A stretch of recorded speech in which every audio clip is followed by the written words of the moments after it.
मतपत्र के अंदर नामों के निर्धारण को लेकर उम्मीदवारों के बीच एक कशमकश रहती है। मैं मोहम्मद अफ़ान अंसारी एडवोकेट ने इस समस्या के निर्धारण के लिए समय समय पर जारी निर्देश पुस्तिका के अनुसार मतपत्र के अंदर नाम किस क्रम में लिखा जाए, पहले किस कैंडिडेट का नाम आए, उसके बाद किस कैंडिडेट का नाम आए, यानी कि क्रम किस प्रकार हो मतपत्र के अंदर, इसके संबंध में जानकारी देना चाहता हूँ। जैसे किसी का नाम राजकुमार है और उसने अपने नाम को आर कुमार लिखा है, तो उसके इस आर पर विचार ना करके कुमार शब्द के अनुसार हिंदी वर्णमाला में कै जिस स्थान पर स्थित है, जो उम्मीदवार होते हैं उन सब उम्मीदवारों के क्रम के अंदर कै के नाम के अनुसार वर्णानुक्रम निर्धारित होगा।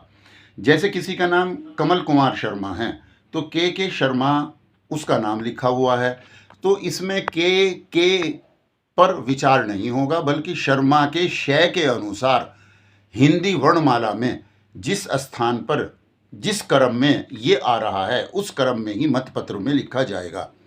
इसी प्रकार से किसी का नाम शत्रुंजय है और दूसरे का नाम शत्रुघ्न है।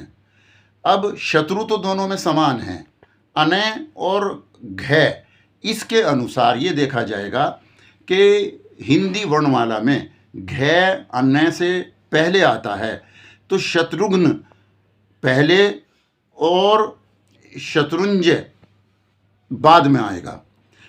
इसके साथ ये भी ध्यान रखें, कुछ लोग मतपत्र के अंदर आदर सूचक शब्द साथ में जोड़ देते हैं।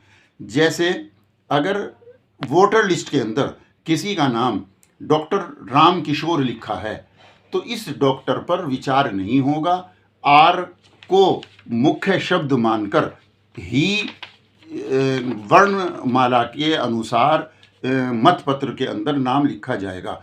इसी तरह यदि किसी के नाम में एडवोकेट, डॉक्टर, वैद, मौलवी, पंडित, प्रोफेसर, हकीम, मेजर, काजी, कर्नल, ठाकुर, हाजी आदि या महंत या कुंवर ऐसे कोई भी शब्द आते हैं तो इन पर विचार न करके बल्कि मूल नाम के अनुसार मतपत्र में उसका क्रम निर्धारित होगा।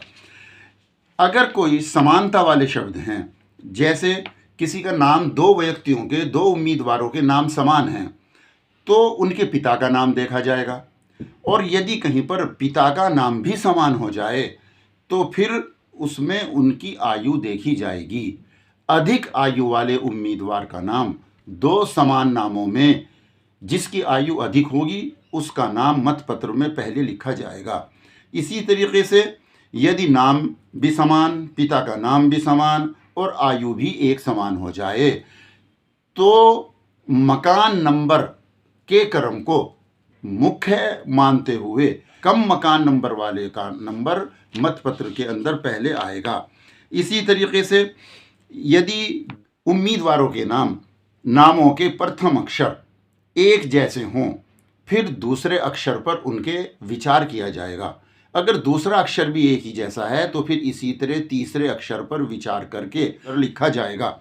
इसी तरह अगर किसी का नाम पूर्ण अक्षर से बनता है और दूसरे उम्मीदवार का नाम आधे अक्षर से बनता है तो पूर्ण अक्षर से बनने वाले का नाम पहले लिखा जाएगा और आधे अक्षर से बनने वाले का नाम बाद में लिखा जाएगा। जैसे किसी का नाम सरला है, दूसरे उम्मीदवार का नाम स्मिता है, तो स्मिता में क्योंकि आधा सह आता है इसलिए सरला में पूरा सह आता है, तो पूरे सह वाले का क्रम पहले होगा और आधे सह वाले का क्रम बाद में होगा। लेकिन ये भी ध्यान रहे कि जो रिटर्निंग ऑफिसर होता है उसका निर्णय अंतिम होता है, लेकिन वो एक निर्देश जो सरकार द्वारा दिए गए हैं उसी के पालन के अनुसार मतपत्र के अंदर सबके नाम लिखता है। मुझे उम्मीद है कि इससे चुनाव लड़ने वाले बहुत सारे उम्मीदवारों को लाभ होगा।